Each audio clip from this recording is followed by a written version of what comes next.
문재인 대통령이 공약한 제주 현안 사업 예산이 내년 정부 예산안에 반영되지 않았습니다. 현안 사업 추진에 비상이 걸렸습니다. 중국발 크루즈가 2년째 제주에 오지 않고 있습니다. 차별화된 상품 개발과 체류 시간 확대가 필요하다는 지적입니다. 멸종위기에 놓인 바다 거북을 고향 바다로 방류하는 행사가 열렸습니다. 해양 생태계의 버팀목으로 자리 잡을지 주목됩니다. 여러분 안녕하십니까? 뉴스데스크 제주입니다. 내년 정부 예산안에 제주도에서 요구한 4.3 관련 예산이 포함되지 않거나 삭감됐습니다. 제주도민들의 기대가 컸던 부분인데요. 뿐만 아니라 농산물 해상 운송비와 국립해사고 설립 예산 등이 내년 예산에 빠져 사업 차질이 우려되고 있습니다. 오승철 기자의 보도입니다. 제주도는 4.3 평화공원에 4.3 트라우마 센터와 세계 평화인권센터를 2020년까지 조성하기로 하고 기본 계획을 세우고 있습니다. 문재인 대통령도 4.3 추념식에서 배 보상을 포함한 4.3 문제 해결을 약속해 각종 4.3 사업 추진에 대한 기대감이 컸습니다. 상처와 아픔을 치유하기 위한 정부 차원의 조치에 최선을 다하는 한편 배 보상과 국가 트라우마 센터 건립 등 입법이 필요한 사항은 국회와 적극 협의하겠습니다. 하지만 당장 내년 예산으로 정부에 요구한 트라우마 센터 설계비 4억 원이 전혀 반영되지 않았고 유해 발굴과 4.3 가치 전국화 사업비도 대폭 삭감돼 사업 차질이 우려되고 있습니다.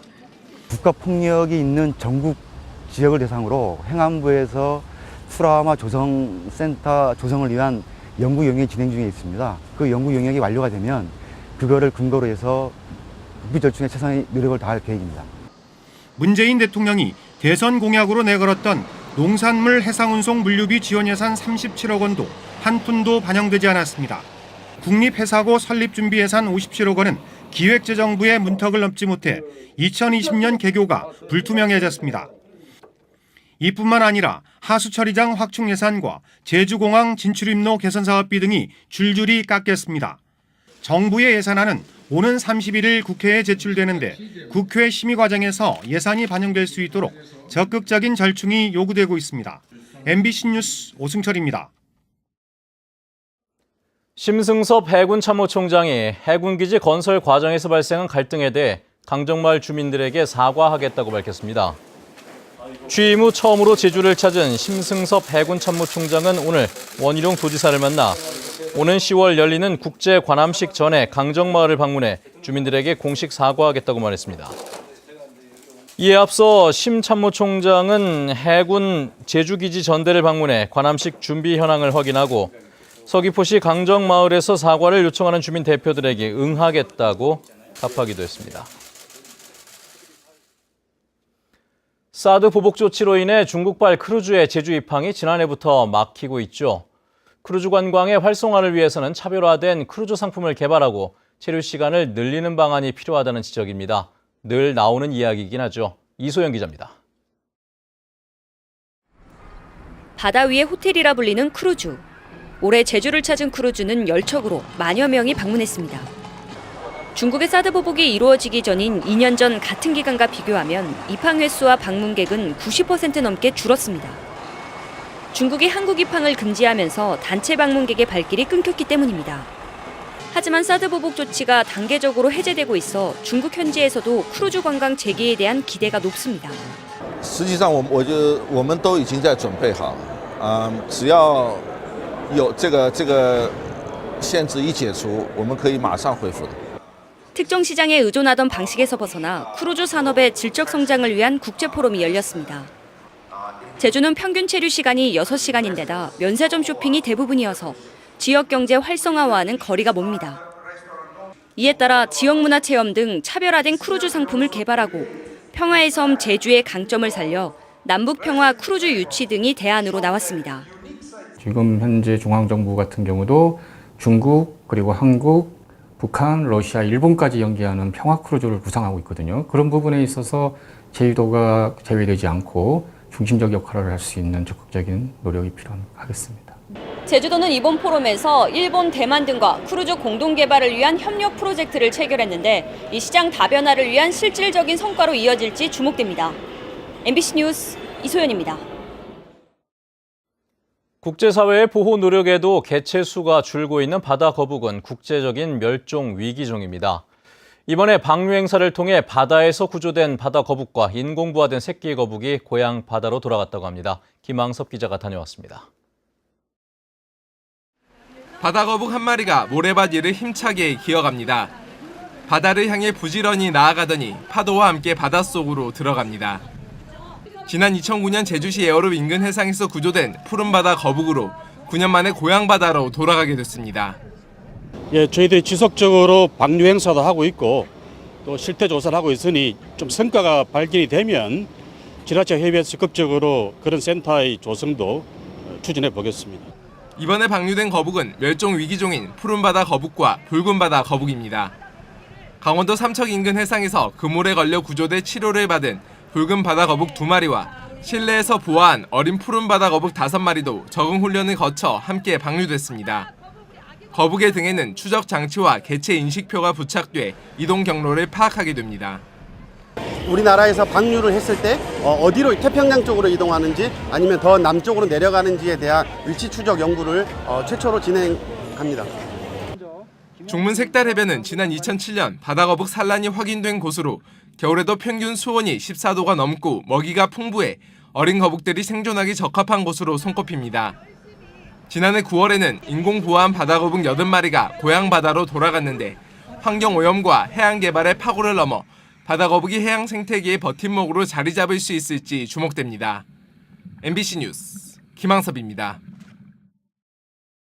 오늘 제주 북부와 동부에는 폭염주의보가 내려진 가운데 제주시의 낮 기온이 33.9도를 기록하는 등 늦더위가 이어졌습니다.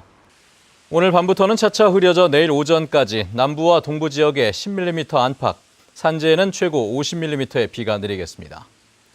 기상청은 당분간 늦더위와 열대야가 이어지다 다음 달 초부터는 낮 기온이 30도 아래로 떨어지며 더위가 한풀 꺾일 것으로 내다봤습니다. 한편 제주 연안의 고수온특보는 해제됐고 제21호 태풍 제비는 진로가 유동적이지만 일본으로 갈 가능성이 높다고 국가태풍센터는 예상했습니다.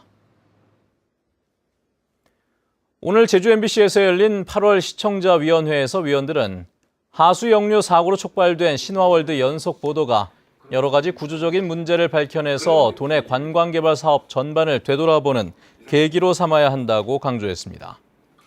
또 갈등 관리가 사회의 주요 이슈가 되고 있는 만큼 비자림로 확장 공사와 양돈장 폐수 관리 등의 현안에 대해서는 근본 문제를 짚어주는 대안을 제시하는 심층 보도가 필요하다고 밝혔습니다.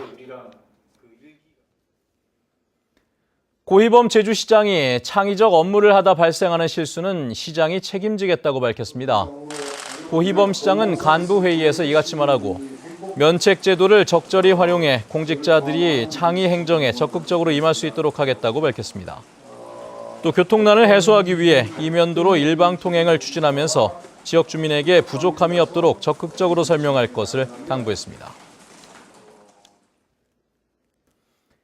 민주노총 제주본부는 제주도 의회에서 기자회견을 열고 내년 생활임금을 획기적으로 인상해 도입 취지를 살려야 한다고 주장했습니다. 이들은 올해 제주도 생활임금이 8,900원으로 최저임금보다는 높지만 월 200만 원도 되지 않는다며 가족 부양 기준의 소득을 보장하자는 제도 취지를 살리기 위해서는 획기적인 인상이 필요하다고 강조했습니다. 제주 동부경찰서는 납품업체와 짜고 보조금을 빼돌린 혐의로 제주 지역 양봉협회 임원과 업체 대표 등 9명을 기소 의견으로 검찰에 넘겼습니다.